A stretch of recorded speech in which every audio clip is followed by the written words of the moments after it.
Segunda Crônicas, capítulo 24. Joás repara o templo. Joás tinha 7 anos de idade quando se tornou rei e reinou 40 anos em Jerusalém. O nome de sua mãe era Zíbia, ela era de Berseba. Joás fez o que o Senhor aprova enquanto viveu o sacerdote Joiada. Este escolheu para Joás 2 mulheres, e ele teve filhos e filhas. Algum tempo depois, Joás decidiu fazer reparos no templo do Senhor. Ele reuniu os sacerdotes e os levitas e lhes disse: Vão às cidades de Judá e recolham o imposto devido anualmente por todo Israel, para fazer reparos no templo de seu Deus. Vão agora mesmo. Os levitas, porém, não agiram imediatamente. Por isso, o rei convocou Joiada, o sumo sacerdote, e lhe perguntou: Por que você não exigiu que os levitas trouxessem de Judá e de Jerusalém o imposto determinado por Moisés, servo do Senhor, e pela Assembleia de Israel, para a tenda da Arca da Aliança? De fato, Atalha, aquela mulher ímpia, e os seus filhos tinham arrombado o templo de Deus e tinham até usado os seus objetos sagrados para cultuar os Baalins.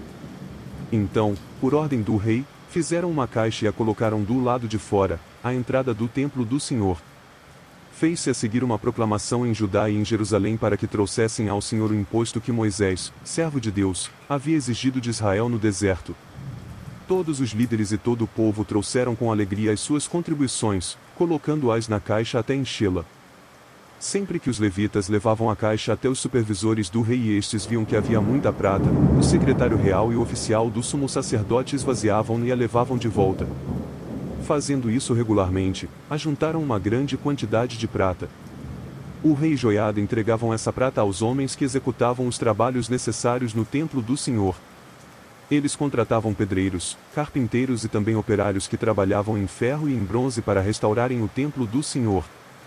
Os homens encarregados do trabalho eram diligentes, o que garantiu o progresso da obra de reforma. Eles reconstruíram o templo de Deus de acordo com o modelo original e o reforçaram.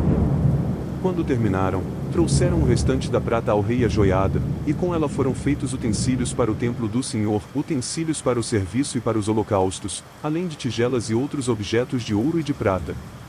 Enquanto Joiada viveu, holocaustos foram apresentados continuamente no templo do Senhor. A morte de Joiada. Joiada morreu com idade avançada, com 130 anos. Foi sepultado com os reis na cidade de Davi, em atenção ao bem que havia feito em Israel em favor de Deus e do seu templo. A maldade de Joás. Depois da morte de Joiada, os líderes de Judá foram falar com o rei e lhe prestaram reverência, e ele aceitou o que disseram. Então, abandonaram o templo do Senhor, o Deus dos seus antepassados, e prestaram culto aos postes sagrados e aos ídolos. Por culpa deles, a ira de Deus veio sobre Judá e Jerusalém. Embora o Senhor tivesse enviado profetas ao povo para trazê-lo de volta para ele, os profetas tivessem testemunhado contra o povo, este não quis ouvi-los.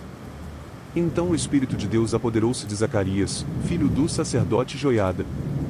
Ele se colocou diante do povo e disse: Isto é o que Deus diz: Por que vocês desobedecem aos mandamentos do Senhor? Vocês não prosperarão. Já que abandonaram o Senhor, ele os abandonará. Mas alguns conspiraram contra ele e, por ordem do rei, apedrejaram-no até a morte no pátio do templo do Senhor. O rei Joás não levou em conta que Joiada, pai de Zacarias, tinha sido bondoso com ele, e matou o seu filho. Este, ao morrer, exclamou: Veja isto, Senhor, e faça justiça. O fim de Joás. Na virada do ano, o exército arameu marchou contra Joás, invadiu Judá e Jerusalém, matou todos os líderes do povo e enviou para Damasco, ao seu rei, tudo o que saqueou. Embora o exército arameu fosse pequeno, o Senhor entregou nas mãos dele um exército muito maior, por Judá ter abandonado o Senhor, o Deus dos seus antepassados. Assim, o juízo foi executado sobre Joás. Quando os arameus foram embora, deixaram Joás seriamente ferido. Seus oficiais conspiraram contra ele, porque ele tinha assassinado o filho do sacerdote Joiada, e o mataram em sua cama. Assim, ele morreu e foi sepultado na cidade de Davi, mas não nos túmulos dos reis. Os que conspiraram contra ele foram Zabade, filho da Amonita Simeate, e Jeozabade, filho da Moabita Sinrite. Quanto a seus filhos, as muitas profecias a seu respeito e ao relato da restauração do templo de Deus, tudo está escrito nas anotações dos livros dos reis. E seu filho Amazias foi o seu sucessor.